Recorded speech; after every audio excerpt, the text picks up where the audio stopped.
Rajim. Bismillahirrahmanirrahim. Assalamualaikum warahmatullahi wabarakatuh.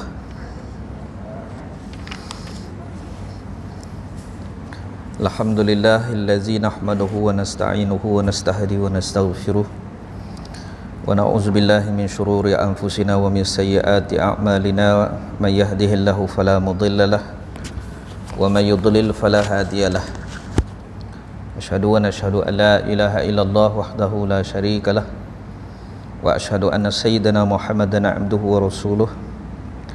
Allahumma salli wa sallim ala sayyidina wa habibina wa syafi'ina wa zuhrina wa qurrata a'yunina wa maulana Muhammad wa ala alihi wa sahbihi wa man tabi'ahum bi ihsanin ila yaumiddin. Subhanaka la ilma lana illa ma 'allamtana innaka antal alimul hakim. Wa khala rabbi shrah li sadri wa yassir li amri wa hlul 'uqdatam min lisani yafqahu qawli. Allahumma iftah alaina futuhal arifin wa 'allimna ta'wil. Allahumma iftah alaina futuhal arifin wa 'allimna ta'wil. Wa la haula wa la quwwata illa billahil aliyil azim. Summa amma ba'd. Alhamdulillah, syukur kehadrat Allah Subhanahu wa taala, dalam keadaan kita merasai kehidupan kita ini yang akhirnya kita akan meninggalkan dunia ini buat selama-lamanya. Syukur alhamdulillah dengan kita merasai bahawa kita bukannya selama-lamanya di sini. Kehidupan kita adalah akhirat, bukan kehidupan kita di sini. Kehidupan di sini adalah perjalanan yang kita singgah sebentar sahaja untuk mengambil peluang yang ada. Dengan peluang yang ada itu adalah perkara-perkara yang soleh, yang baik, yang boleh menjadi bekal perjalanan yang seterusnya. Maka jaga-jaga dengan ilmu yang ada. Di samping kita bersinggah sebentar, yang mana boleh kita ambil, yang mana tak boleh kita ambil. Maka dengan itulah ilmu yang membataskan antara hak dan batil, hak mana yang elok, hak mana yang tidak elok, hak mana yang syubhah. Apa dah itu syubhah? Antara baik dan buruk kita tak tahu, maka tinggalkan. Syubhah pun kita tinggalkan. Itulah yang dinamakan sebagai warak. Warak ini termasuk daripada sifat mahmudah, sifat terpuji yang disebut oleh Imam Ghazali, iaitu bila kita mengaji, kita kena beramai dengan ilmu tu. Bila kita dah dapat info, kita dah tahu hukum hakam, kita kena tahu benda tu. Maka siapa yang menghidupkan amalan ilmu yang dia buat tadi, maka dia warak. Dia tahu kata pakai songkok, pakai lebay waktu semayang dia dapat pahala lebih, maka dia pakai. Dia tahu kata dia buat sesuatu yang menambahkan sebagai sunnah Nabi SAW, menambahkan menjadi 70 kali ganda perbuatan dia, maka dia buat. Itulah warak. Dia tahu kata dia buat tu. Tahu tu apa dia tahu? Tahu maksudnya dengan ilmu, bukan reka-reka. Maka perjalanan hidup kita yang singgah sebentar ini kena tahu. Kena tahu apa? Tahu cara nak hidup, supaya kita tahu yang mana halal, yang mana haram. Tengah-tengah nama dia syubhah. Tak tahu halal ke haram, maka ulama kata tinggalkanlah, sebab kita takut dia haram. Halal ikut, maksudnya kita masih tak tahu. Cari lagi, gali lagi. Muslimin yang dirahmati Allah, ada orang dia dah faham, ada orang dia faham, tapi kefahaman kita berbeza, sebab kemampuan kita menerima pun berbeza. Ada orang boleh bangun tahajud sebab dia tahu, ada orang yang tak boleh bangun tahajud sebab dia tahu juga, tapi dia tak boleh bangun. Pasal apa? Wallahu a'lam. Pasal apa dia tak boleh bangun? Itulah sebabnya dikira sebagai antara nafsu dan akal. Pasal apa kita kena tahu supaya akal kita lebih cenderung kepada halal, lebih cenderung kepada ibadah. Dan kita perlu tahu juga, kalau kita tak buat cenderung kepada akal, dia akan pergi ke nafsu. Dia tahu kita boleh bangun dan disuruh dia bangun tengah malam, tapi dia tak bangun. Sebab apa? Nafsu dia lebih tarik untuk dia tidur. Muslimin yang dirahmati Allah, itulah kehidupan namanya. Maka kita tidak boleh menilai orang dengan nilaian mata kasar. Kita kena nilai dengan akal, iaitu ilmu. Ada orang kaya, ada orang miskin, ada orang jahil, ada orang alim, semua ada. Maka dalam nilaian kita, supaya kita tidak menjadi apa yang dikatakan kebahagiaan, adakah dengan kaya itu bahagia? Belum. Sebab kita tahu kata miskin tu perik, kan? Miskin ni susah, maka bukan kebahagiaan. Tetapi para sahabat Nabi memilih jalan miskin daripada kaya. Sebab bila kaya, istidraj, sibuk dia dengan harta, sibuk dia dengan mencari kekayaan, sibuk sehingga tak sempat sembahyang berjemaah. Sembahyang tapi tak sempat sembahyang Jumaat, sebab nak mengurus harta, takut tak dan kejar hilang 50,000. Maka dia kena ada di situ, dia kena pergi mesyuarat juga, dia kena pergi juga. Kalau dia tak pergi, dia hilang 1 juta. Nilai diri sendiri, bukan suruh saya ustaz, dah, saya tak boleh nilailah diri sendiri. Sebab yang membawa diri ke syurga adalah tuan-tuan, saya hanya tolong pandu saja, ulama hanya bagi kunci saja. Mengaji, ada orang tuan-tuan, dia rajin kerana sahabat, kerana rakan, kerana kawan, kerana isteri, kerana anak-anak, maka dia rajin kerja sebab dia tengok anak-anak, dia rajin kerja, dia tengok anak-anak isteri dia. Dia rajin pi masjid sebab dia tengok kawan-kawan sebaya dengan dia semua pi. Tapi waktu dia seorang, dia tak boleh. Dan ada orang duduk seorang dia boleh bangkit. Itulah tahajud. Beza kita tentang tahajud tu, duduk seorang pun dia boleh bangkit. Katalah masjid ni tak ada orang, tuan-tuan nak mai tak? Dak hari tu sungguh lah orang tak pergi mai, dia nak mai. Orang suruh mai haram tak mai. Adalah juga. Tu sembang nama dia. Muslimin yang dirahmati Allah. Dia memang senantiasa dia teringat pada Allah untuk berada di satu ruang yang bila dia duduk di situ, dia tenang, dia bahagia. Sentiasa rindu dia berada di situ, satu ruang yang rahmat Allah Ta'ala turun bila dia i'tikaf dalam tempat tu. Berhenti i'tikaf ni, berhenti duduk di situ saja, niat i'tikaf, niat berhenti saja, dah dapat pahala dah. Maksudnya ruang-ruang 24 jam yang ada berminit-minit, berjam-jam, bersaat-saat ini dipenuhi dengan ruang-ruang rahmat Allah dan keberkatan.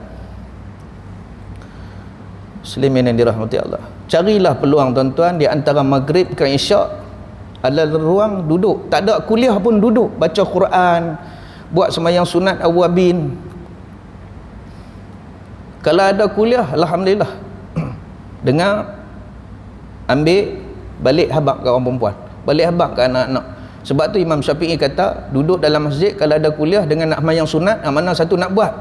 Dengar kuliah. Sebab bila sembahyang sunat saya dapat satu pahala ya, supaya pahala sembahyang. Tapi kalau kita dengar kuliah, dengar majlis ilmu, kita faham, kita beramai, lepas tu kita boleh ajak orang pula. Ajak apa? Ajak anak isteri lah. Kita wakil rumah tangga, mai sini. Kita diwakilkan oleh Allah Ta'ala supaya datang ke satu tempat untuk balik mengajak anak isteri. Muslimin yang dirahmati Allah, ambil peluang tuan-tuan. Kita semua di hujung-hujung. Tadi ada orang tanya, Ustaz, umur apa Ustaz? 47, dada rasa tua. Lepas itu yang sebut. Tuan-tuan, hidup kita ni untuk kematian kita hari esok. Tapi bila kata mati, bukan habis dah, tak habis lagi. baru bermula sebuah cerita. Ni tak mula cerita lagi ni. Macam mana kita duduk dalam rahim ibu kita 9 bulan, keluar mai bercucuk tanamlah kita supaya kita boleh bertuai-tuai di sana.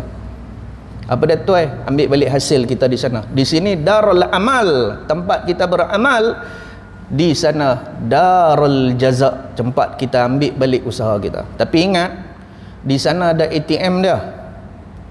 ATM dia ada kad dia. Kad kita penuh, berapa juta tak tahulah dalam kad tu. Tapi nombor PIN dia kena elok. Silap nombor PIN, password reject. PIN dia 24434. Faham ke tak faham tu dah. 2 subuh, 4 zuhur, asar, maghrib, isyak. Clear yang ni. Awwalu ma yuhasabu ala abdu yaumal qiyamah as-salah. Solat kita elok, amalan kita hak lain semua elok. Tapi kalau solat kita bermasalah, amalan-amalan lain semua akan jadi masalah.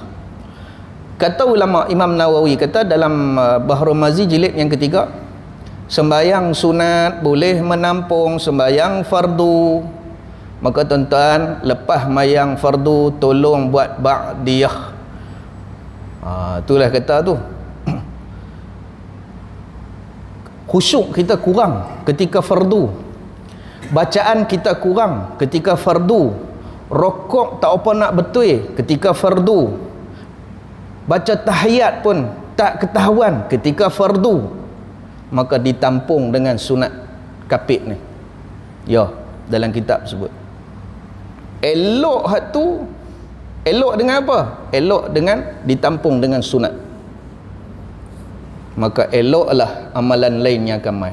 Siapa yang tak ambil berat, dia mayang fardu lah, mayang dah cukup lah, sempurna ke? Puasa Ramadan 30 hari saya tak pernah tinggal, sakit pun saya puasa sunat. Tak boleh, sebab hak sunat tu menampung balik hak fardu. Zakat hari itu kira pi kira mai kena bayar 3,489 sen 9 kepiang. Milan duit, milan kepiang. Milan biar beli kasut batai. Milan mesti ada milan kat belakang. Awak tak genap bagi 10 ya. Okey. Tiba-tiba perap kita 1 sen. Maka macam mana nak cover balik? Kita akan tahu pun. Tu kata kalau boleh bagi lebih. Kan kalau keluar zakat fardu, zakat wajib ni bagi lebih. Hak lebih tu sedekah. Sedekah itulah nama dia zakat sunat. Maka tampung. Betul tak? Tampung balik kecacatan tu. Kalau kata 39,999 hang bayang lah 40,000 kira dengan as kupang pun. Kira. Kita kena kira. Maka bayang lebih itulah menampung kalau ada kecacatan. Macam tu juga solat kita, macam itulah juga dengan puasa kita.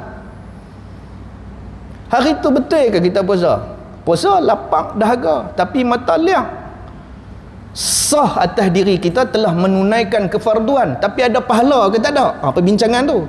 Yang sembahyang tadi ada pahala tak? Sah atas kita, maksudnya tidak tertulis kita telah meninggalkan, tertulis di papan kenyataan sebelah kanan kata telah tunai. Mana pahala dia? Faham dah lagi? Mana pahala dia? Buat tu kefarduan, buat tu ketaatan. Satu lagi bekalan.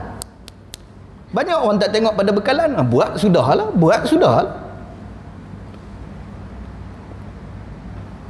Berapa orang pergi buat haji? Apa pengajaran dia buat, dia dapat masa dia buat haji?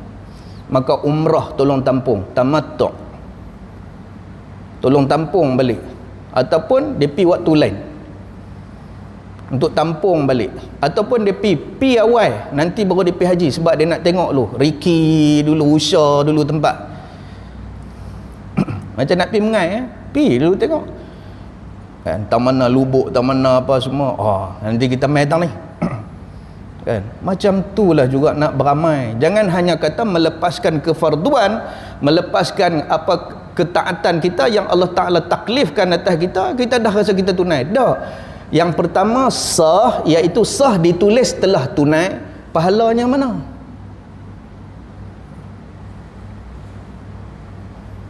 Ada orang kerja, gaji tak ada. Dia kira pansekat dia main, tapi gaji habis. Tak tahu hilang mana. Kan? Macam itulah orang yang hanya menunaikan kefarduan, hanya menunaikan apa yang Allah Ta'ala tuntut, tapi tak ada apa. Fawailul lil musallin. Dia sembahyang, tapi celaka atas dia. Sebab apa? Sembahyang yang tidak membawa kepada mengingati Allah, sembahyang dalam keadaan tidak khusyuk, sembahyang dalam keadaan masih mengingati dunia, dalam keadaan dia takbiratul ihram, patutnya dia tinggal buang dunia sat, tinggal sat. Allahumma salli ala Sayyidina Muhammad. Baik. Alhamdulillah dengan nikmat Islam agama kita, alhamdulillah dengan nikmat iman keyakinan kita yang jazam kepada sesuatu yang gaib, sesuatu yang kita tidak tahu, sesuatu yang bakal menyusul kepada kita, tapi kita yakin dengan perkara-perkara tersebut, itulah iman namanya. Dengan gerakkan hati kita bahawa Allah Maha melihat, bahawa Allah Maha mengetahui, bahawa Allah Maha melihat, mengetahui, Allah Maha mendengar, maka itulah tasawuf pada diri kita, bahawa kita mengikat diri kita, hati kita, roh kita dengan Allah Subhanahu wa taala. Muslimin yang dirahmati Allah, kita sambung balik dalam kitab kita Bahrul Mazi, masalah 128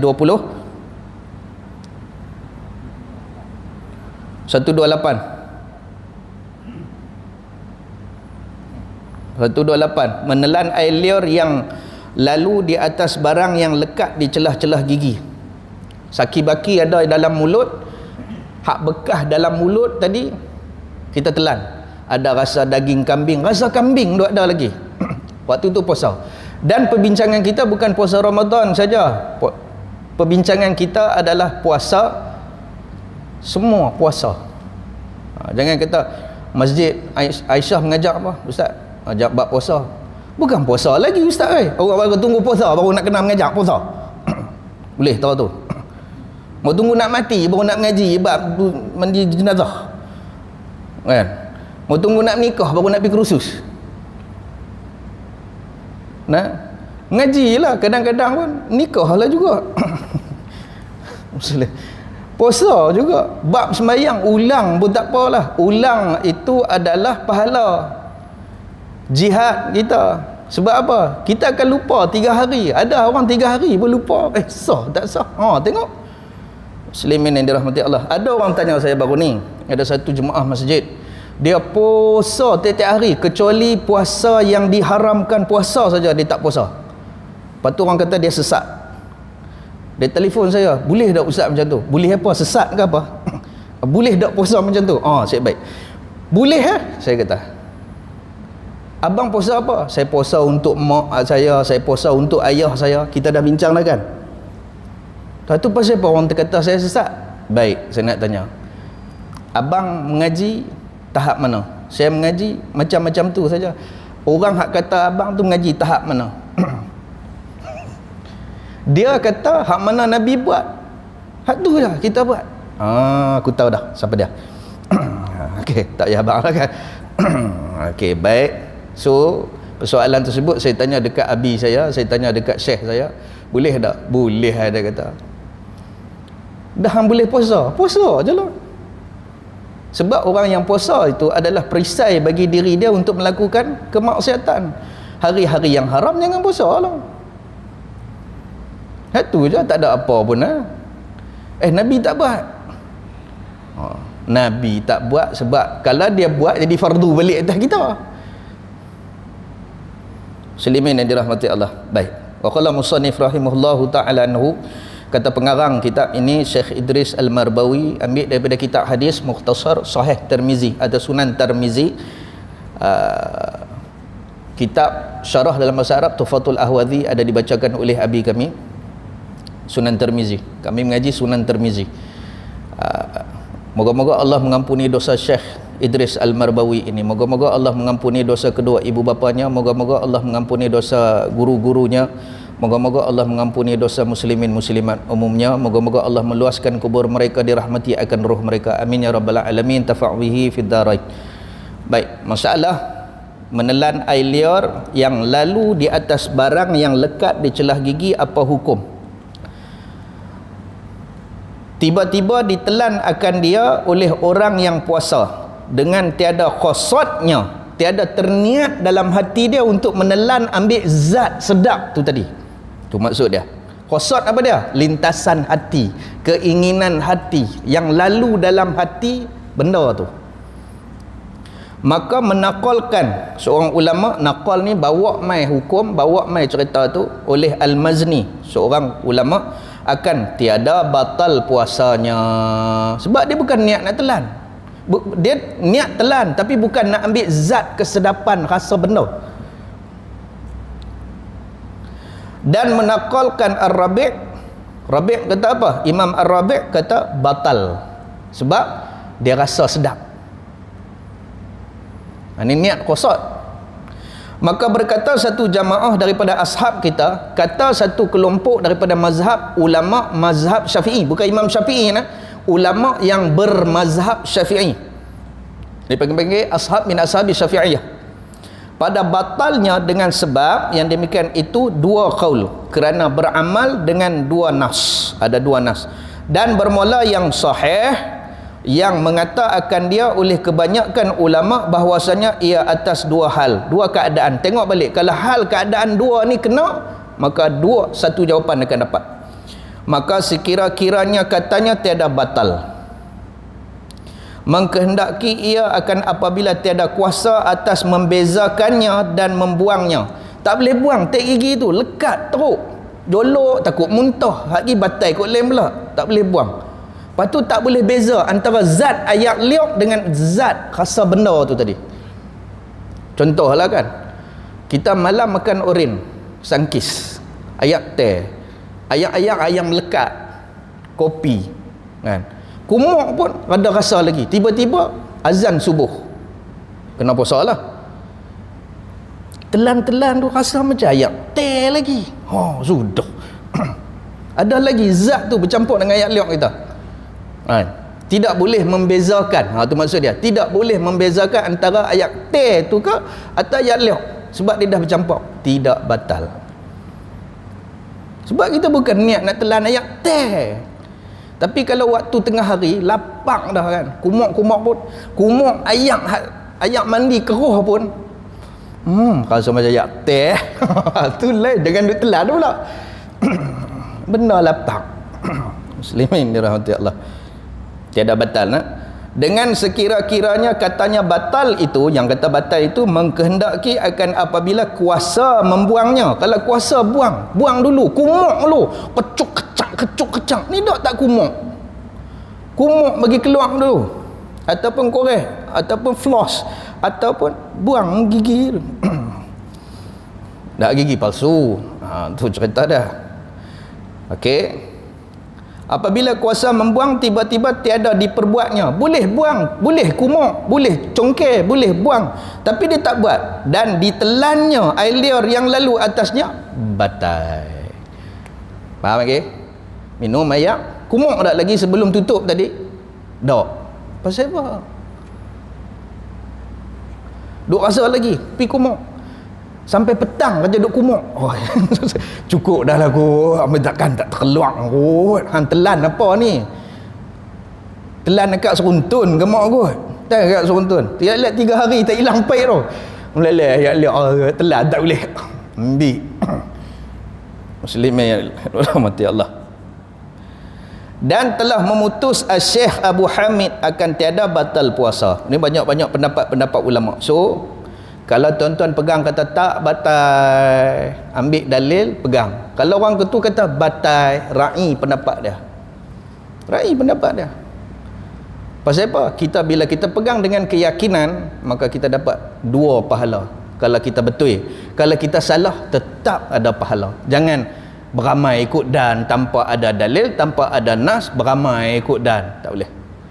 Dalil ni tak semestinya dengan ada dalil yang khusus, dalil dengan sanad riwayah, dengan sanad dirayah pun memadai.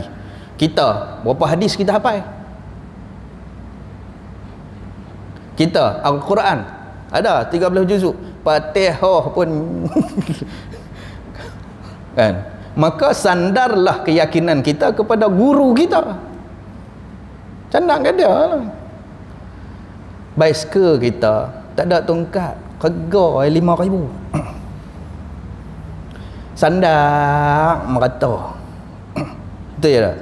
Baik beli hak 300 ada tongkat. Sandang tu tadi pasal apa? Pasal kalau jatuh gear lari. Faham tak faham sudah. Pasal dia jenis gear macam tu. Okey, kalau dia punya pemegang tu kuat tak apalah. Faham tak apalah. Okey. Pasal apa? Pasal kita tu tak kuat, kita kena sandak mana-mana. Jangan pergi sandak kat lalang pula. Piak. Sandak hak benda kemah-kemah. Pergi cari pokok kemas letak bagi dah. Faham tak lagi? Kita tu tak kemah, sandaklah. Kita tu tak kemah, sandaklah pada mazhab Syafi'i. Hang hafal hadis ke? Dak. Hafal Quran ke? Dak juga. Berapa hari, satu hari hang berzikir? Dak juga. Ha tu. Sandaklah pada benda-benda hak kemah ni. Okey, muslimin yang dirahmati Allah. Terus 129. Menelan sesuatu sebesar biji sawi. Biji sawi besar mana? Lihat kan? Sebesar biji sawi atau lenga. Tahu lenga? Atas burger ada. Abang hak tu burger tahu, burger. Hak atas burger tu ada biji ke kan? Ha tu nama dia biji lenga. Apa hukum puasa? Tertelan besar tu ya? Atau tertelan semut besar tu juga? Okey. Kata Imam An-Nawawi rahimahullahu ta'ala, jikalau menelan seseorang akan sesuatu yang besar biji sawi atau biji lenga dan seumpama keduanya, nescaya batal puasanya dengan tiada khilaf pada sisi mazhab Syafi'i. Ya, biji lenga benda kecil kan, rasa ni telan tak pi lagi.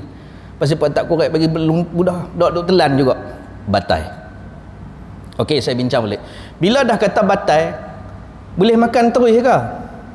Haram makan. Yang boleh makan siang hari bulan Ramadan adalah orang sakit dengan orang musafir saja. Tiba-tiba tuan-tuan makan dengan keadaan dah tadi dia kata batal. Buka makan lah. Haram. Maggi tu haram. Nasi hak semalam pun haram. Dah kata batal, dia masak Maggi. Buat apa bang? Puasa aku batal dah, tertelan semut. Oh, cari pasal tu kan. Lepas tu buka. Ni makcik kau tulah abang makan sikit pun haram mata abang benda tu. Sebab abang sihat. Abang kena tahan sampai buka puasa. Ganti balik nanti. Faham tak? Kalau dalam hari Ramadan dalam keadaan sihat tubuh badan, terbatal bukan bermaksud kunci boleh makan siang hari. Faham tak lagi? Haram benda tu masuk dalam mulut. Tahu maksud haram? Haram adalah ganjaran, sesuatu ganjaran pada kita, dan bila kita di hadapan Allah, haram itu dikira sebagai balasannya neraka. Pahala ketaatan yang kita buat, kita sanggup juga menghadapi kesabaran atas ketaatan, sabar atas taat, pahala. Sabar dah terbatal dah, sabar tak makan. Waktu berbuka dengan anak-anak, makan dengan anak-anak. Lagi anak-anak tanya apa puasa. Malu pula buka dengan mereka juga. Nanti habis raya terus puasa qada. Faham? Dah, bukan kata terbatal tengah hari, terbatal waktu pagi, kunci boleh buka makan dah. Tak. Ini salah faham yang cukup banyak berlaku. Bila dia kata batal, dia makan. Awak yang makan tengah hari, saya batal dah tadi. Abang sakit ke? Tak. Abang musafir ke? Tak. Haram atas abang makan. Apa haram? Haram dibalas neraka. Itu maksud dia. Muslimin yang dirahmati Allah. Batal di sisi kita mazhab Syafi'i. Dan dengan dialah berkata jumhur. Apa maksud jumhur? Majoriti ulama-ulama yang semua daripada mazhab mengatakan batal. Ada ulama yang kata tak batal, minoriti yang kata tak batal. Dan kata al-mutawalli batal di sisi kita, dan tiada batal ia di sisi Abu Hanifah. Pada mazhab Hanafi tak batal. Faham lagi? Kawan-kawan kita duk kawan dengan geng Padang Pasir.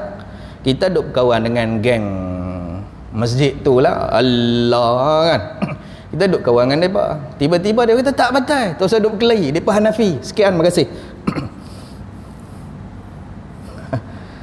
Okey, terus 130.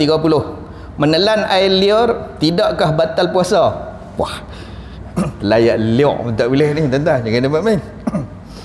Meludah terlalu banyak pun tak boleh juga.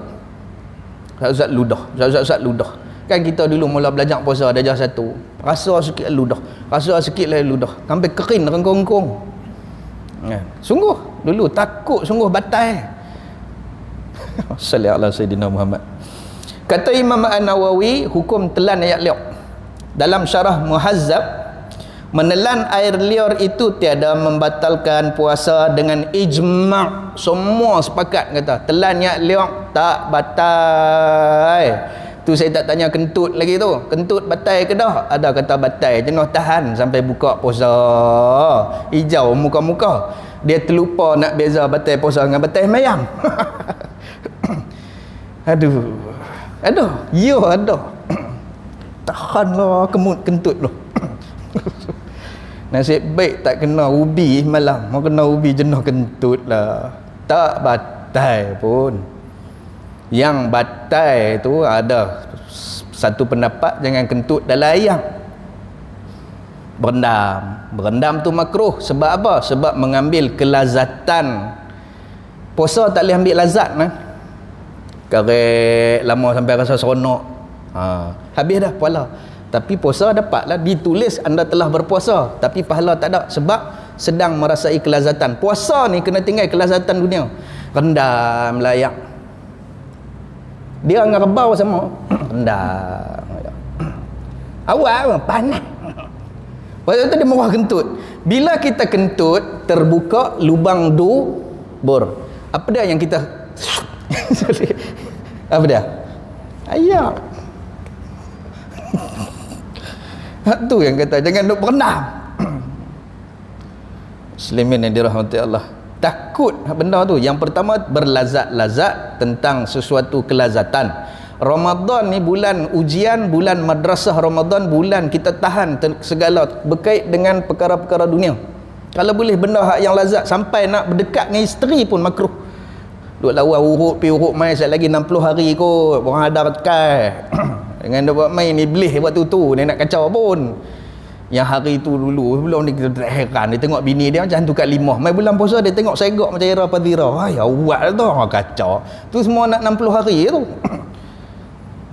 Muslimin, jangan dia buat main. Dia kata berdekat main dengan isteri pun makruh. Sebab apa? Sebab kita takut berlaku benda tu. Orang hak yang ada ni tak apa dah.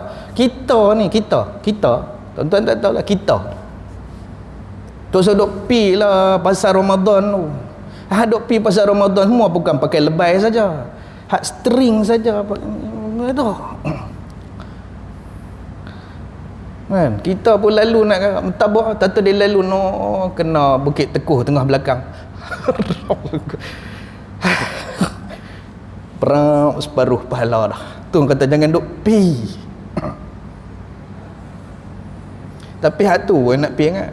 Bulan puasa, pantai tengah, pantai Cenang. Pi belakang underwater world. Buat apa abang? Saja tengok dugong. Eloklah. Nah, benda yang mendatangkan lazat, benda yang mendatangkan syahwat, benda yang mendatangkan amarah, semua kena tahan belajar. Dia akan duga kita. Duga, sungguh-sungguh duga. Tapi jangan kata bila dah puasa boleh buat pula. Tidak. Kawai pula masukkan dengan segala ibadah. Maka dia panggil qawasul qas. Orang yang betul-betul qama Ramadan imanan wahtisaban khufira lahu ma taqaddama min zambi. Siapa yang betul-betul menghidupkan Ramadan siang dan malam dengan keimanan dan mengharapkan redha Allah, keampunan daripada Allah, Allah akan ampunkan dosa dia yang telah lalu. 60 tahun sebelum semua Allah Ta'ala ampun kerana puasa saja. Boleh ke pergi qawasul qas? InsyaAllah. Faham dulu ilmu. Terus. Tidak batal. Ijma' ulama. Tapi ada yang kata batal. Sebab apa batal? Okey. Kata ashab kita, dan hanya sahaja tiada batal itu dengan 3 syarat. Ayat liur tadi. Pertama, jangan bercampur air liur itu dengan sesuatu. Kalau boleh kumuk dululah. Kalau ada, buang. Kalau bekas air kopi ke apa, tiba-tiba masuk subuh, jangan bercampur sesuatu. Kalau bercampur dengan sesuatu, air hak bekas tadi, tanpa kumuk, telan-telan, maka dia kira air kopi. Batal. Okey. Maka jikalau bercampur dengan lainnya dan berubah rupanya, air liur kita jadi hitam sikit, bukan jernih, maka tu dia panggil kopi, maka batal puasanya. Misalan, sama ada yang mengubah itu suci atau najis, bahwasanya membatal ia akan puasanya dengan tiada khilaf. So lepas makan sok kumuk. Syarat yang kedua, nak tahu ayat liur kita tu batal tak batal, ditelan air liur selama di dalam lengkungan mulutnya, yang ada dalam ni, bukan di sini. Batal tak Ustaz? Batal tak Ustaz? Pala otak yang yang ada dalam lengkungan mulut, maksudnya dalam di sini kan, bila kita kumuk kawasannya jaufi, tapi manis kopi tadi duduk tang ni, batal, sebab di luar kawasan mulut. Okey, tu. Dan tiada khilaf. Adakah tiada khilaf pertama. Maka jikalau sudah keluar daripada mulutnya benda tadi, ataupun ayat liur tadi terkelak kan, tengok anak duk makan apa dia, tembikai, meleleh ayat liur kata, isap balik, isap telan batal tadi, sebab dia terkelak pada kawasan mulut. Ayat liur tu tadi, maksudnya dia dah bercampur dengan luar pada mulut. Tapi kalau duduk dalam ni, duduk dalam ni, rongga ni, kita telan lah banyak mana pun lagi ada, tak batal. Tapi kalau terkelak sikit, isap balik, batal. Kata ashab kita, mazhab Syafi'i, hingga jikalau keluar air liur itu kepada zahir bibir, nescaya batal puasanya jikalau ditelannya akan dia tadi ayat liur. Sebab apa? Terkeluar daripada kawasan bibir. Kerana bahawasanya ia taksir dengan demikian itu, dan kerana bahawasanya keluar daripada tempat maaf. Ni kawasan maaf dalam ni. Ni kawasan maaf. Luar pada ni harap maaf. Kata Al-Mutawalli, dan jikalau keluar ke bibirnya kemudian dikembalikannya dan ditelan, saya batal puasa. Dan jikalau mengeluarkan seseorang akan lidahnya dan atasnya air liur hingga nyata lidahnya keluar daripada mulutnya, kemudian dikembalikannya dan ditelannya, maka iaitu 2 jalan. Dua jalan kawan-kawan. Ada ayat liur tak? Ada. Okey, dia masuk balik, ada 2 pula wajah lain pula. Tu dia betara tu fiqh. Okey. Menghikayat akan dia akan keduanya oleh Al-Bughawi dan lainnya daripadanya bermula yang mazhab tiada batal ia, maka dengan dia memutuskan oleh Al-Mutawalli kerana bahwasanya tiada bercerai ia dan tiada sabit hukum keluar lidah tadi bagi sesuatu melainkan dengan bercerainya. Apa dia bercerai? Bercerai ayat liur terkena bibir, tapi kalau tak kena tak apa, ataupun batal.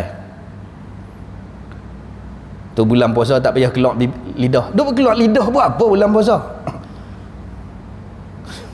Ada peranan apa duk keluar lidah bulan puasa? Tuan-tuan mamak ke? Duk buat apa? Untuk apa lidah kena keluar? Okey. Tapi kalau tampak apa? Tu ini bercerai, yang ni tak bercerai, kena tak? Ayat liur kena tak? Lepas tu kita tarik masuk balik, telan, batal. Okey. Dan jikalau mengeluar seseorang ke lidahnya di atas air liur hingga nyata lidahnya keluar daripada mulutnya, kemudian dikembalikannya dan ditelannya, maka iaitu dua jalan menghikayatkan Aqdilah Al-Bughawi. Okey. Bermula mazhab tiada batal, ia maka dengan dia memutuskan al-mutawalli, iaitu bercerai dengan tidak bercerai. Tadi saya syarat yang ketiga yang kata tadi ayat liur tadi, menelan air liur itu sebagai adat sahaja. Adat ni maksudnya perbuatan kelaziman manusia. Tiap-tiap hari mesti telan ayat liur. Tengok tuan-tuan, telan tu tengah telan kan. Tambah-tambah kalau saya buat macam ni tuan-tuan, bismillah.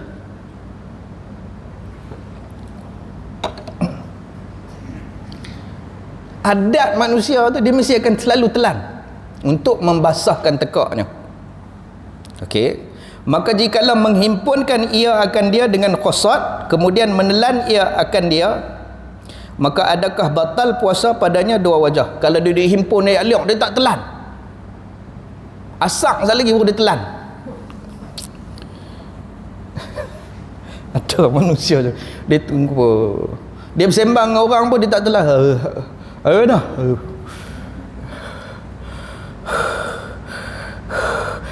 menyawah mau kat mulut lah. Kalau menyawah kat hidung tertelan.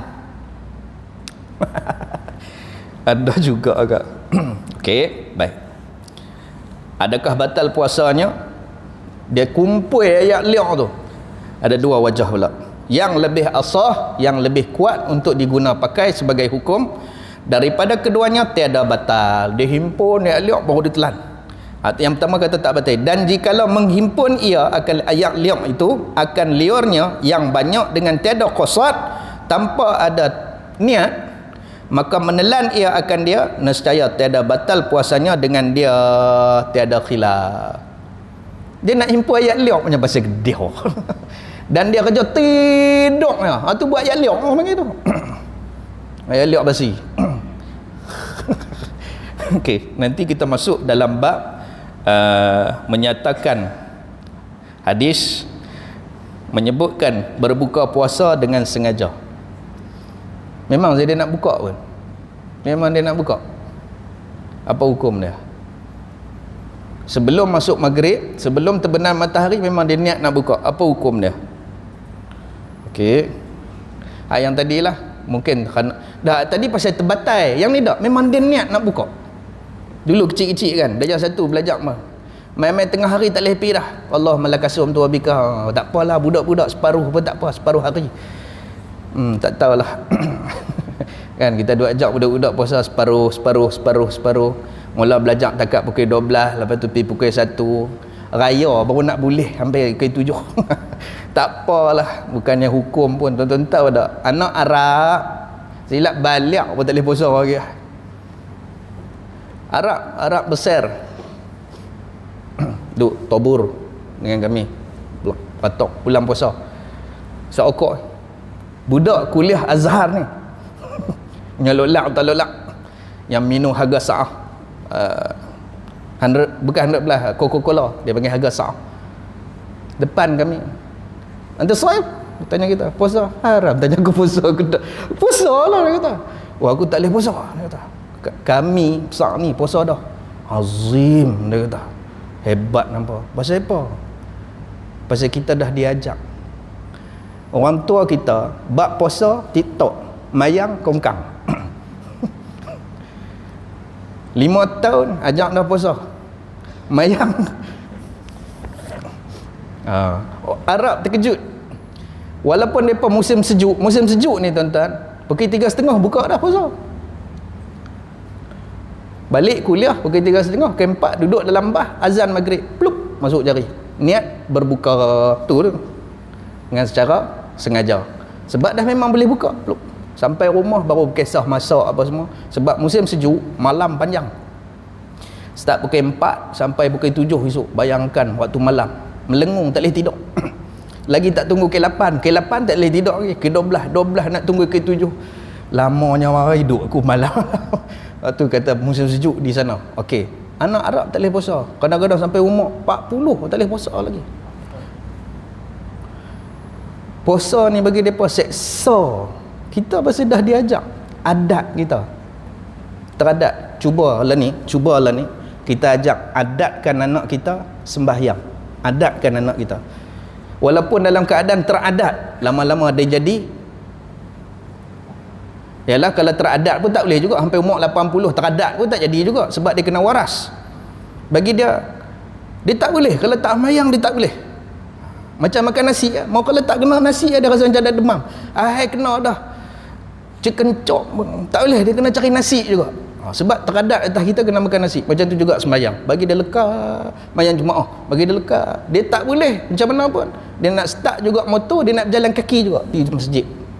Anak macam tu lekat, teradat pada dia. Bermula daripada siapa? Macam kita ajak puasa tadi, malam-malam gerak, mangkit makan song, esok tak larat. Subuh ada buat macam tu, mangkit subuh, esok kena neraka. Ada macam tu. Sekian, makasih. Nah, mai kita ubah. Saya kata kat diri saya juga kadang-kadang bab puasa kita TikTok, tuan-tuan. Bab sembahyang, Allah, jauh kita dengan sembahyang ni, seolah-olah teradatnya jadi adat. Adat apa dia? Bermaksudnya kelaziman sesuatu, uruf, bukan uruf tapi adat, kebiasaan manusia kita. Orang lain buat, kawan tanya, anak hang berapa tahun?